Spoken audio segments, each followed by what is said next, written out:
很多人以为中美关系一旦缓和，新加坡作为资金避风港的红利就会消失。逻辑似乎很直白，大国重新谈判就不再需要第三方斡旋，恐慌涌入新加坡的资本也会撤离。但事实恰恰相反，如果你看懂了全球资本的逻辑，就会明白，当大国博弈从激烈对抗进入缓和期，才是新加坡这家国家级精算师大规模兑现战略利润的黄金时刻。为什么？因为资本最怕的不是竞争，而是彻底失控。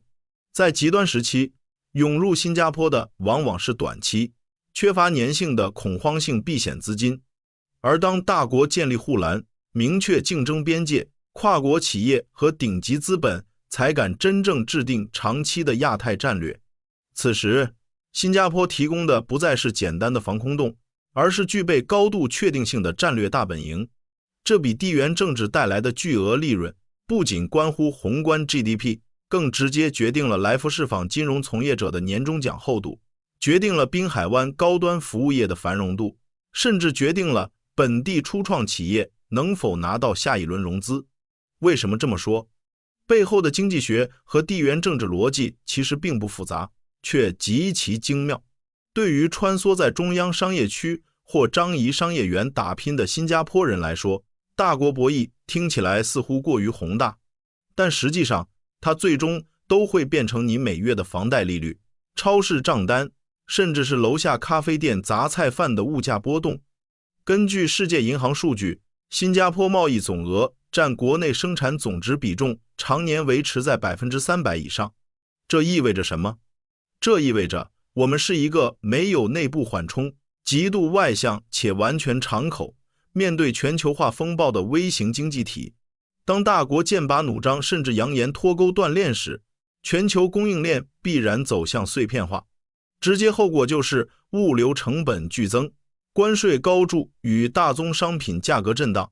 所有因地缘摩擦产生的风险溢价，最终都会转化为新加坡的输入性通胀。你的生活成本上升，本质上就是在为大国博弈买单。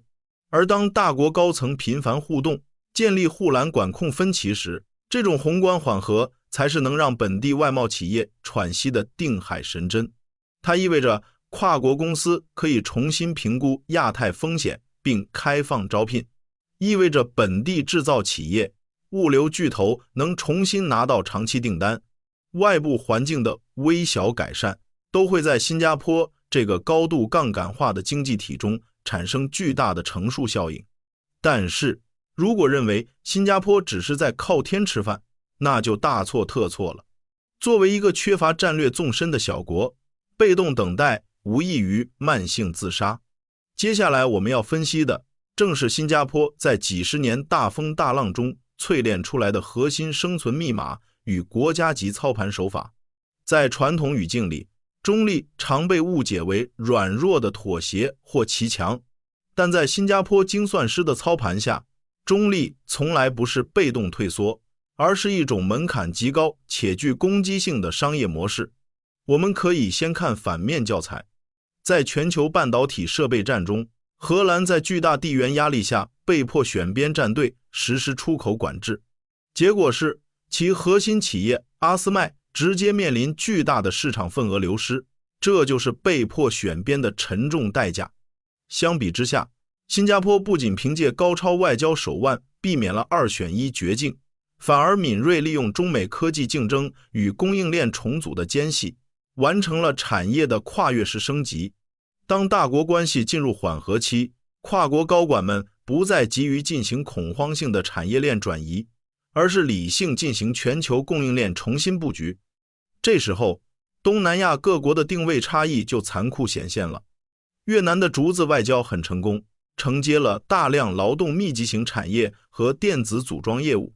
但新加坡精准节流的是产业链条中利润最丰厚、附加值最高的核心节点，比如先进制程的半导体封测、高端生物制药研发中心以及精密制造的亚洲总部。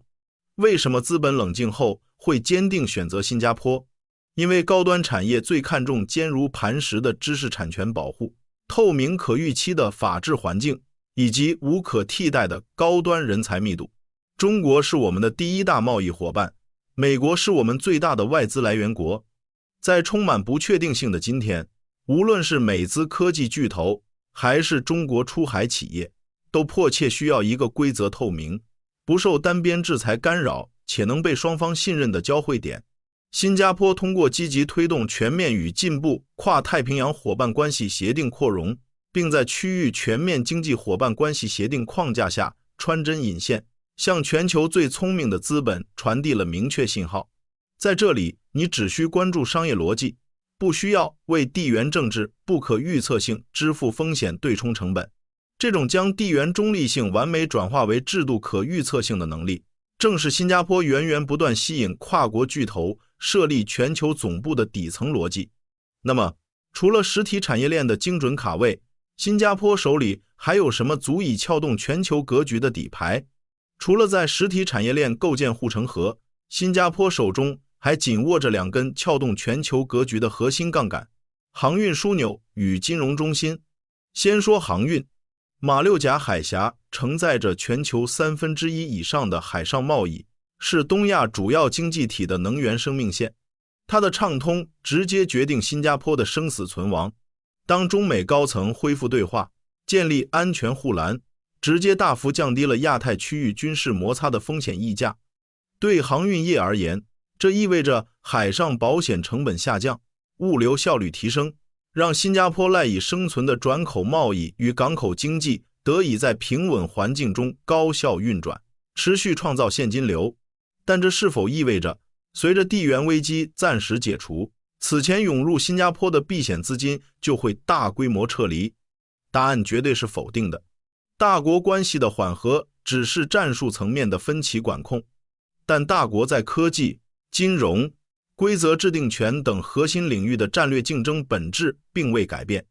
只要这种深层战略不信任存在，全球顶级资本寻找绝对安全垫的刚需就永远不会消失。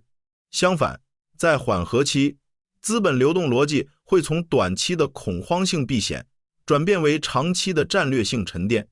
历史上，瑞士曾凭借长期中立和银行保密制度成为全球资金避风港，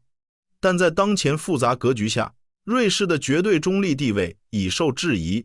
而新加坡正凭借严苛的法治体系、连贯的经济政策以及绝不轻易选边的战略定力，迅速崛起为全球资金的终极保险箱。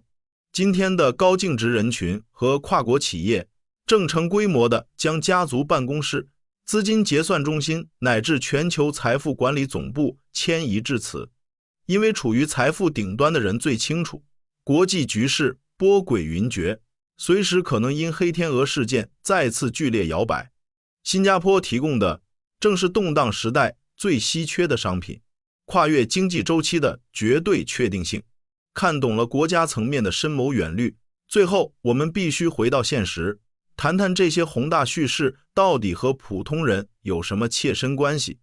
总而言之，在全球大国博弈中，新加坡从来不是被动的旁观者，而是极其冷静、理智且具执行力的国家级精算师。他用几十年的发展奇迹证明了，缺乏战略纵深的微型小国，只要拥有顶级战略眼光和极致实操能力，同样能在超级大国夹缝中构建出无可替代的核心价值。对于关注亚太机遇的普通人来说，国家层面创造的宏观地缘红利，最终必须转化为个人财富积累的微观护城河，否则这一切都与你无关。在当前外部环境相对平稳的宝贵窗口期，正是我们重新审视个人长期规划的最佳时机。宏观红利永远只属于提前做好微观准备的人。